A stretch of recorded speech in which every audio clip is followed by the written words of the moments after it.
হয়। এই দুঃখ, কষ্ট, বিপদ আমাদের কোমরকে সোজা করে, আমাদের পায়ের মাটিকে শক্ত করে। চিল্লায় বলেন ঠিক কিনা? প্রতিকূল পরিবেশে কিভাবে বাঁচতে হয় এই দুঃখ কষ্ট আমাদেরকে শিখায়। এজন্য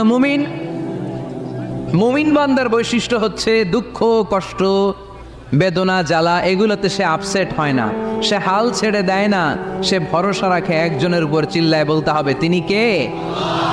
কারণ মুমিন জানে রাত্রি যত গভীর হয় অন্ধকার তমানিসা ভেদ করে সুবহে সাদিক হয়।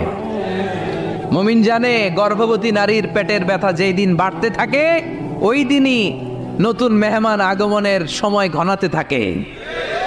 মুমিন জানে তার জীবনে দুঃখ কষ্ট বিপদ যত বাড়তে থাকে সুখের দিন কাছে আসতে থাকে।